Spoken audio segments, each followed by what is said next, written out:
NCTV45, The Train, anytime on your time.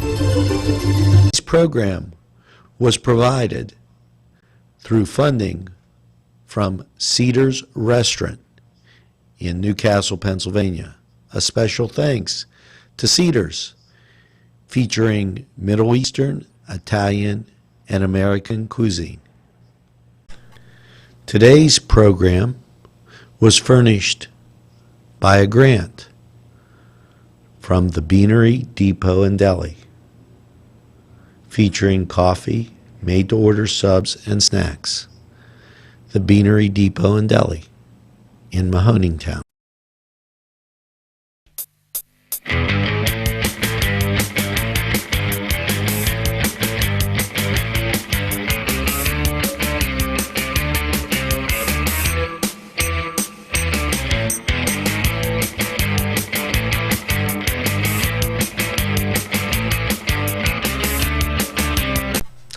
Welcome to the Cedars Sports Corner, everybody. I'm Alex DeLaverson, and today we're going to start off talking about the disappointment that is Pitt Panthers football. As any Pitt fan knows, or anyone that's been following any of our regional college teams around here, Pitt lost to the then 1-8 North Carolina Tar Heels at home on national television. Listen, upsets happen. Although I don't know how much of an upset this would be considered, since Pitt is just a very young, bad team. Not to say they can't get better, but it's really disappointing and frustrating because the first 2 years under Pat Narduzzi were really good. He went 8-5 both years. He got some pretty decent recruits, and for the first time in a while, a head coach came in that actually started out with winning seasons. Excuse me. There is another problem, which the Athletic Brain Trust at Pitt has not figured into. Okay, football, as other sports, take commitment, and the teams that have off-campus stadiums are not perennial powers. Well, I would agree. Miami does not have an on-campus stadium. They share with the Dolphins, and they might be. And they are not a perennial power. Yes, perennial. Yes, that is correct. They ran into a mistake. Like Notre Dame missed the first pass at the beginning of the game. I'd like to see the game if Miami's down 7-0 and now has to play. They have a very good team. I am not downgrading Miami, but you look at Miami. You look at Minnesota, who plays where the Vikings play. You look at USC, who's probably the most successful of the group. Well, but they're not a perennial. They show up every few years. Notre Dame cleaned their clock. Well, they have their own stadium, if I'm correct, don't they? The Coliseum. They play in the Coliseum. Pasadena, which is the Coliseum, which is the Rose Bowl. Well, yeah, but I mean, I feel like it's that's primarily. And how about UCLA? Doesn't have their own stadium. Well, I'm just saying. I'm not discrediting anything you say. I think it's a very important issue because that creates an environment. When you have an on-campus stadium, you get students to come, you create a better atmosphere. What happened, Angelo, is when the old Pitt Stadium got torn down, what did they replace it with? The Peterson Events Center, a basketball arena, which is a beautiful arena, don't get me wrong. Which is a piece of junk. Yeah. What? Wait. I went there, please. Okay? When you go into the Peterson Events Center, you are contract, for lack of a better word. I made that up, though. It's my George Bushism. Okay? You're contract in the sides. Now, wouldn't it have been a better idea, hello, Syracuse, to put a dome over Pitt Stadium, and now you have a multi-use facility. I don't know I don't know how practical that would have been if they were able to. I don't know the whole business side of it. I know what happened is when in 1997 they had a new athletic director named Steve Peterson. He came in and wanted to rebrand the University of Pittsburgh. Made them their colors navy and gold, which is just like Notre Dame or the Navy midshipmen. And basically what happened there is by tearing down Pitt Stadium and replacing it with the basketball arena and moving the football team to share facilities with Heinz Field, what did that do? I felt like that transitioned Pitt into a basketball school. And we all know money is generated from football. That's where the main money is generated from. And look, their basketball team had some great success, and that's not a knock against their basketball program. But I'm trying to validate what you're saying. It's Pitt really got leapfrogged, and now University of Pittsburgh, I feel, really is more of a basketball school, even though they're not having the best year. Is not it. When that recruit shows up and they go, you're going to take a bus to practice, you're going to take a bus to the game. Pitt is not it when that kid goes to North Carolina or Wake Forest and he has an on-campus type stadium. Mm-hmm. Pitt is not it when he goes to Virginia or Virginia Tech. Okay. Well, yeah, I'm agreeing. And what happened? It's because of environment. Listen, Pitt has a lot of advantages going for it. Okay, I'm okay with I'm okay with Pitt sharing practice facilities with the Steelers. That is a cool thing, to be able to share facilities and interact with the NFL's arguably most legendary franchise. But the point I'm making is they still can win. They could still win even though they are at Heinz Field. From my understanding, all the research I've done, people I talked to, there's no room for Pitt to build a on-campus football stadium now. So they're pretty much stuck at Heinz Field. And what happens is the game atmosphere is terrible. Tear down Peterson, put Pitt Stadium back. I don't think that they're not going to do that, though. They won't do that. The athletic director said that won't be happening. They're stuck at Heinz Field. What I'm saying is, since unfortunately we know they're stuck at Heinz Field, what do we do? There's been a movement on social media now called #TarP Heinz Field. So they want to tarp the empty seats at Heinz Field, because unless they're playing Notre Dame or Penn State or West Virginia, there's a whole lot of yellow empty seats there. So they want to, the students, the fans want to tarp off the upper areas of Heinz Field, kind of like what the Seahawks do. So that way it forces fans to get closer to the stadium, the closer to the field, and create a louder environment. I could see that. I could also see how that might seem kind of sad in a way, that you have to resort to that. The bottom line, Heinz Field is too big for Pitt. Pitt is not a big enough school. They don't have a big enough fan base to consistently draw 60,000 fans. Listen, the Steelers need Pitt to play at Heinz Field because that's where the tax money went to build it. Mm-hmm. Well, yeah, of course, but I'm saying, yeah, okay, listen, I could go on and on. Maybe we'll discuss more about this in the second segment, or I'm going to blow a gasket here. So now a word from our sponsors, and we'll be right back, everybody. Funding provided by Four Brothers in downtown Newcastle.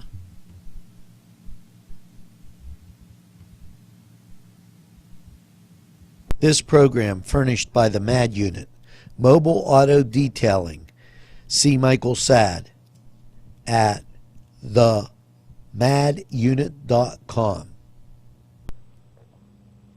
Funding provided by Main Street Clothiers and Tailors, Washington Street, Newcastle. Welcome back to the Cedars Sports Corner, everybody. We're going to continue talking about what we talked about in our first segment, and that is Pitt Panthers football. But I want to talk about what to do moving forward if I'm the Pitt administration. One thing I do is not give up on Pat Narduzzi. So Pitt's having a bad year. They're 4-6, lost to bad teams. It is what it is. But when you lose Nate Peterman, James Conner, Adam Bisnotaway, look, that happens. Teams have bad years, especially when players graduate or leave. So there's a lot of Pitt fans now who are already saying, fire Narduzzi, fire Narduzzi. Really? This guy came into Pitt, wanted to be at Pitt. Wanted to be at Pitt. And his first 2 years took them to 8-5 seasons.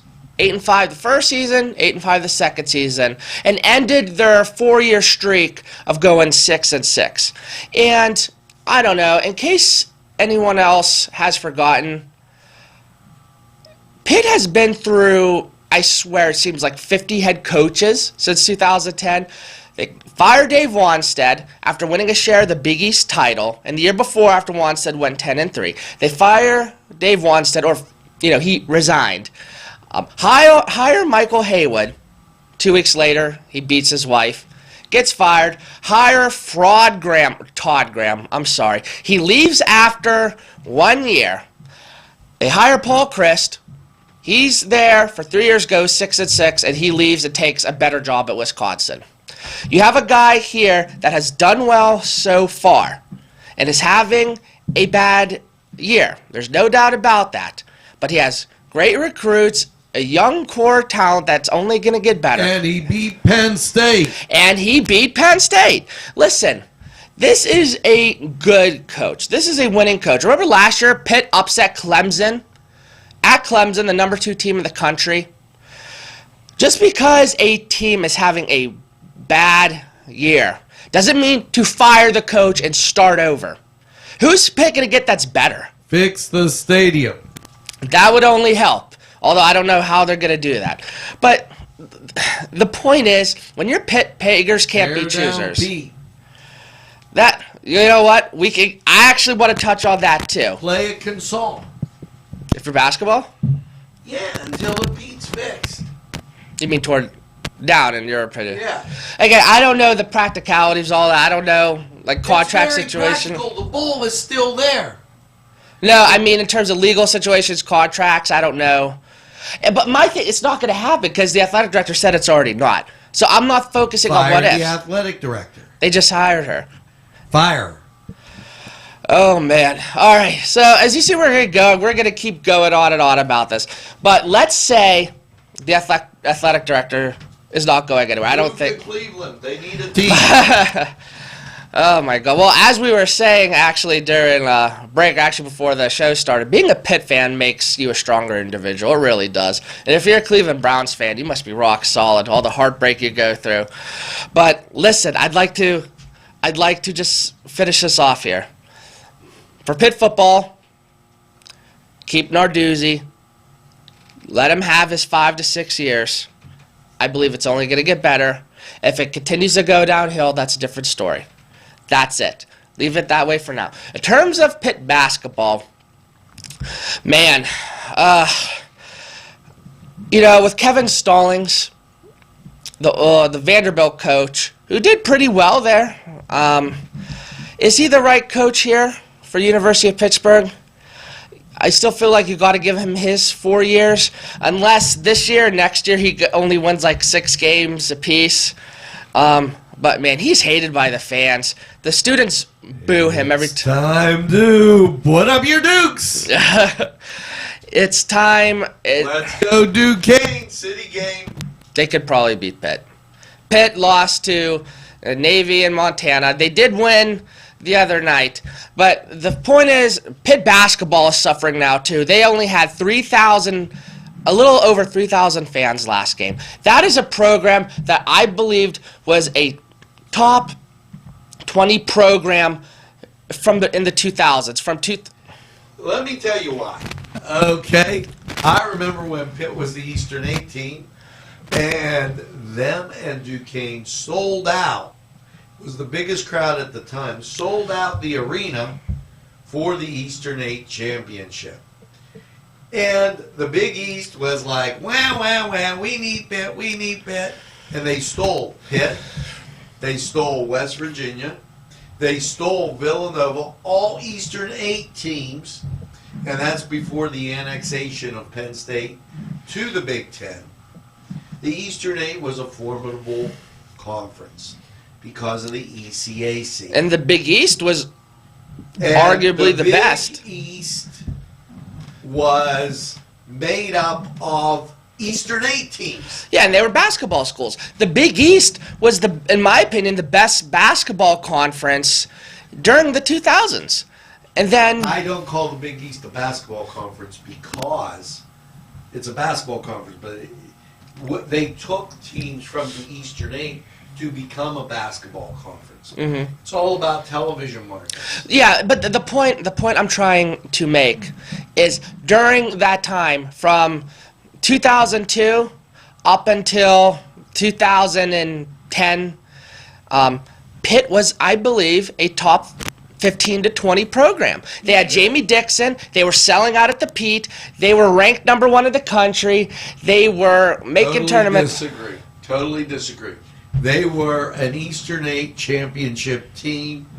The Eastern 8 conference had very many good championship teams. So they weren't a top 20 team? So I think with parity, they were what they were. I think there's perennial powers that are in the class up. Well, yeah, I'm not saying they were Duke, North Carolina level, but they were a mid-major. Out of that's a reach. Listen, there's 119 basketball schools about. Only, let's say 10 of them were the crown jewel schools, and only about 5 of them were like the North Carolinas. Pitt was in the bottom part of the 119, and then they came up to like in the 20 ranks. You know how many other schools were killing to be Pitt at that time? A lot. We'll finish this up in the last segment here. I'm getting a little fired up here, as you can see. But yeah, we're going to take another break here. Tune in for our last segment. And again, a word from our sponsors. Today's programming is brought to you by NCTV45 and NC Radio 450, Newcastle's community television station. This program furnished by Sporting Goods, 23 East Washington Street, Newcastle. Call 724-658-2535. These fine businesses provided funding for this program. Gatherings, Town and Country, and On Target. Welcome back to our final segment of the Cedars Sports Corner, everybody. I just kind of want to finish talking about Pitt basketball and my expectations and hopes for them moving forward. There's definitely a lot of perceptions of Pitt basketball. A lot of people thought they were an overrated school, like our producer. There's a lot of people that felt like they were a good school, but not obviously a They Duke did level. get that award. What award? The LeBron James I'm Overrated award. Oh my goodness gracious. Only our producer would find a way to incorporate LeBron James into Pitt. LeBron. I'm not going there because I'm getting baited into it. He's baiting me in so he can troll me about LeBron James. But listen. Right now, Peterson Events Center is where Pitt Stadium used to be. When they did that, I feel like they unofficially moved Pitt into a basketball school. Like I said last segment, now they're only getting 3,000 fans a game. They're booing the head coach. Kevin Stallings was not the hire of this athletic director. Kevin Stallings is on a very short leash. Do I believe he deserves a chance? Yes. Do I think he will get that chance? Maybe not, only because of all the heat he's been getting. So if he doesn't show improvement next year in a considerable fashion, like making the tournament or at least getting 20 wins, I think he could be gone. So again, when Jamie Dixon left, and I was a Jamie Dixon fan for the most part,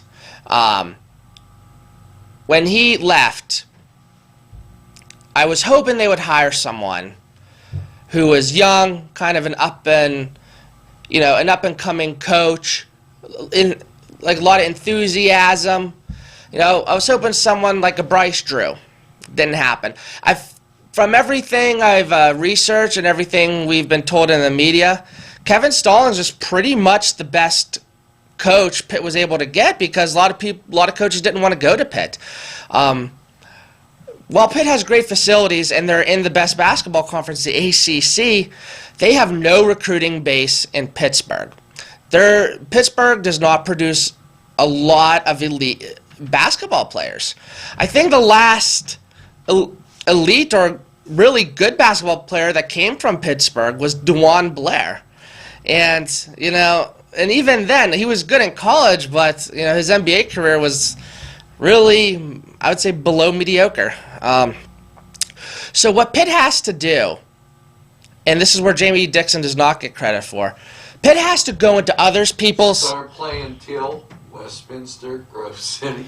Well, that's basically how Jamie Dixon scheduled, I would say, his out-of-conference. But listen, Jamie Dixon had to go into other people's backyards and recruit and build a program that way. Any other program, when they recruit, they build it up from their local regional schools, their own backyard. Pitt had no backyard. Jamie Dixon had to go into other people's backyards and build a program that way. How hard was that? Dixon did not get enough credit for that. And I believe that's why coaches now, they realize winning at Pitt's going to be tough. Winning at Pitt's going to be really, really hard. And so Pitt did not force Dixon out, but they didn't really try their best to make him stay. So Jamie Dixon was under so much fire, he left for his alma mater, TCU.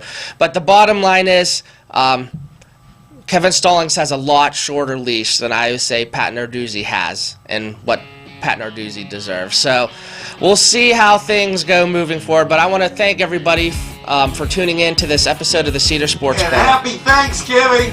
Happy Thanksgiving. Enjoy the Lions and Cowboys game. Eat lots of turkey and go into your food coma and just enjoy the rest of your evening, like I will. Funding provided by Four Brothers in downtown Newcastle.